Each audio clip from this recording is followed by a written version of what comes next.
In 1812, Napoleon was at the height of his power. He himself was Emperor of the French, while the surrounding countries were ruled by his family.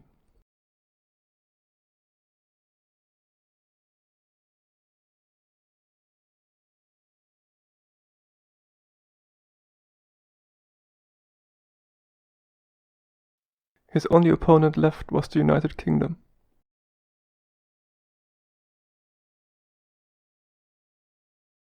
To destabilize their trade empire, he forced every European country to close their ports for British goods.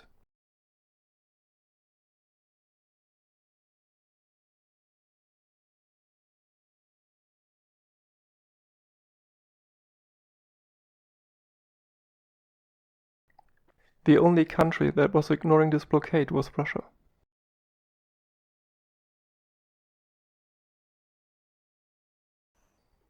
As British goods could reach other European countries via Russia, Napoleon's blockade was relatively useless.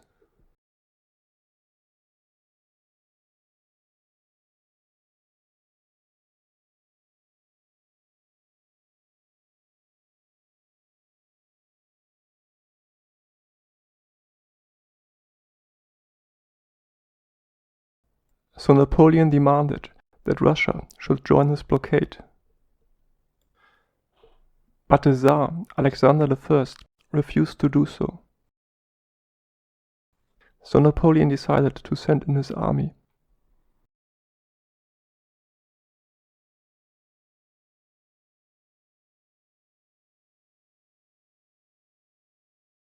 The army was about 420,000 men strong.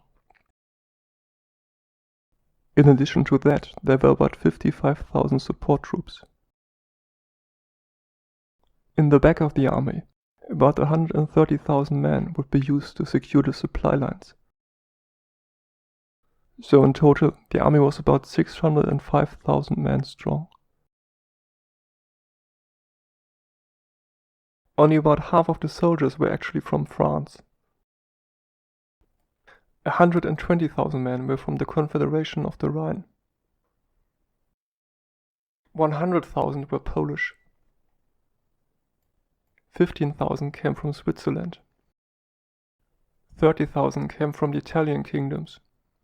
Austria and Prussia had been forced to send 20,000 and 30,000 men.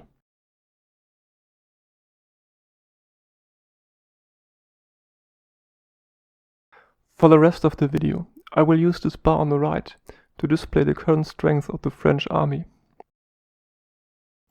I took the numbers I'm using from the famous infographic from Minard, which was published in 1869. He focuses only on the regular army, so the numbers start with 422,000.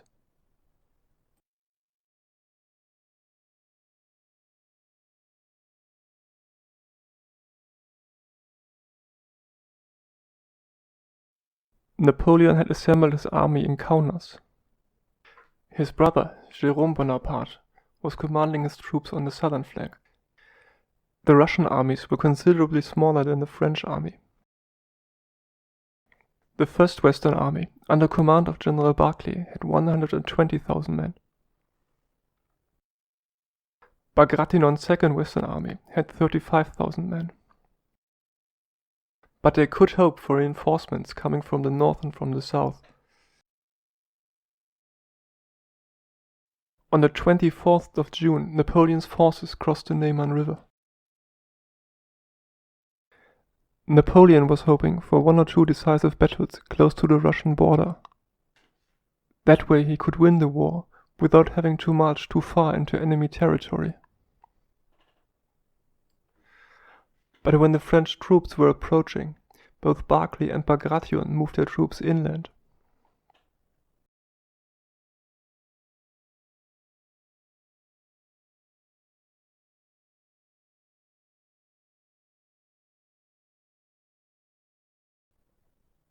Napoleon was still hoping for a quick victory. He sent out Davout's corps to help chase Bagration. Then he marched the rest of his men as fast as possible towards Barclay's position.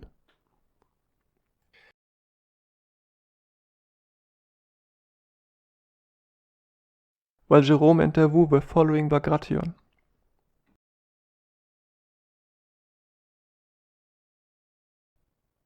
Meanwhile, the supply situation had become a serious problem. Napoleon's armies were never totally self-sufficient. Goods and food had to be requisitioned from the inhabitants of the countries they were invading. That had worked pretty well during the campaigns in Germany and Italy. But here in Russia, three things were different. The country was far less densely populated than Germany or Italy. The army that had to be fed was far bigger than the previous armies.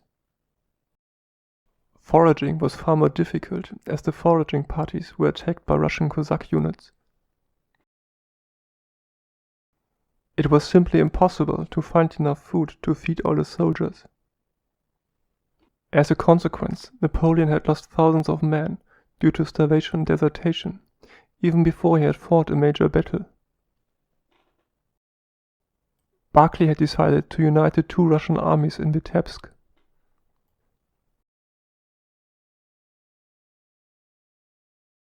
His army arrived in Vitebsk on the 18th of July.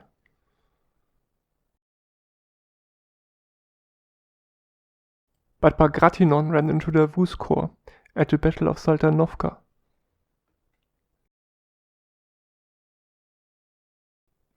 Davout managed to block the way to Vitebsk. When Barclay was informed about the battle, he concluded that it was useless to keep waiting in Vitebsk.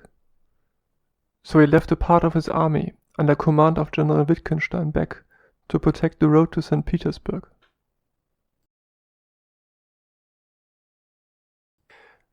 Then he marched to the east.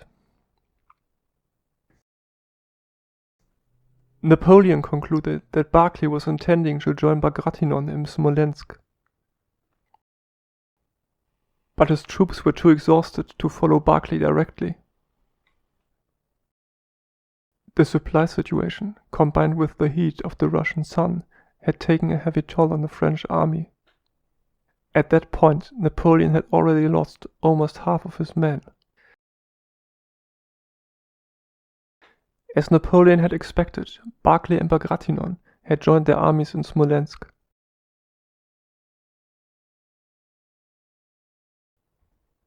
After he had given his men some rest, Napoleon decided to follow Barclay. He left two of his corps behind to secure his supply lines against Wittgenstein. Then he ordered the rest of his army to march to Smolensk.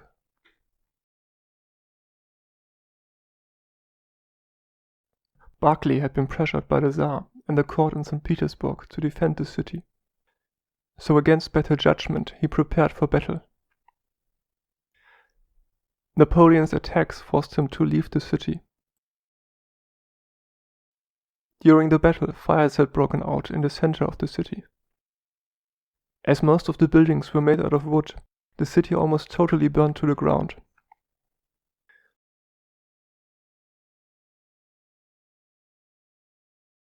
Barclay was blamed for the loss of the battle and the destruction of the city, and was replaced by General Kutuzov. Kutuzov had clear orders not to let the city of Moscow fall into an enemy's hand. He kept retreating until he reached the village of Borodino, about 100 kilometers away from Moscow.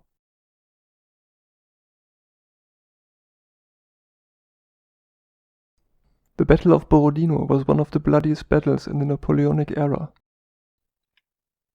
The Russian soldiers were defending their positions to the death. In the end, the Russians had lost 40,000 men, while the French had lost 30,000. The Russians had to retreat, but they did that in an orderly fashion. It was not the decisive victory Napoleon had hoped for. After the battle, Kutuzov ordered to evacuate Moscow. So when Napoleon moved his troops into Moscow, most of the houses were empty. On the first night of the French occupation, a fire broke out. As in Smolensk before, most of the houses burned down, and with them most of the supplies. Nevertheless, Napoleon decided to stay in Moscow, hoping that Alexander would send him a peace offer. But when he got the news that Wittgenstein, who had been reinforced by troops from Finland, had beaten his troops in Smolensk and was threatening his supply lines, he decided to move his troops back. A couple of days after he had left Moscow, the first snow started to fall. The French army was not prepared for the brutally cold Russian winter. The troops were now constantly under attack by Russian units. The hunter had finally turned into the hunted.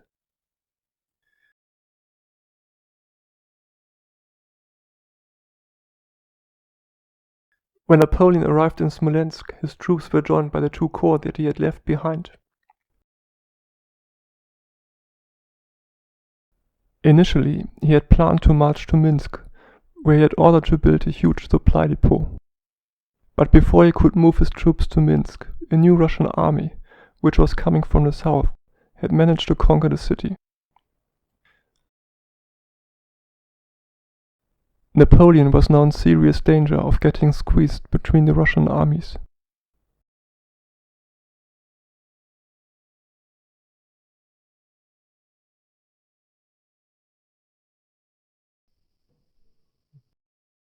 That happened on the banks of the Berezina river.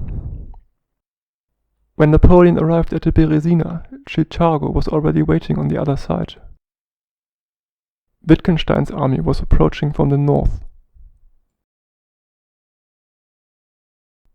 Chicago had destroyed the only existing bridge, so Napoleon's pioneers would have to build a new one while they were under enemy fire. To lure the Russians away from the actual crossing point, Napoleon sent a small group of soldiers downriver, where they should pretend to build a bridge. Chicago took the bait and moved his troops south. Now Napoleon's pioneers could start building the real bridges.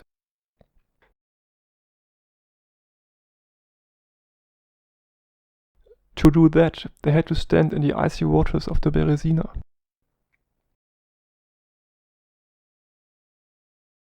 Finally, Napoleon could start to send his troops over the river. Meanwhile, Chicago had realized his mistake and moved his troops back. Wittgenstein had also arrived at the battlefield. When his artillery started to fire at the bridges, a panic broke out amongst the waiting soldiers. They all stormed the bridges to reach the saving side of the river. One of the bridges collapsed under the weight of the masses. Thousands of men drowned in the cold water of the river. After the battle, the army totally disintegrated into smaller independent groups. Everyone was trying to make it to the border, to escape the hunger and the constant attacks from the Russian cavalry units. Napoleon had decided to abandon his suffering men. He left his troops shortly after the Battle of the Berezina, accompanied only by a small cavalry squadron. From his army of more than 400,000 men, only 8,000 made it back to Vilna.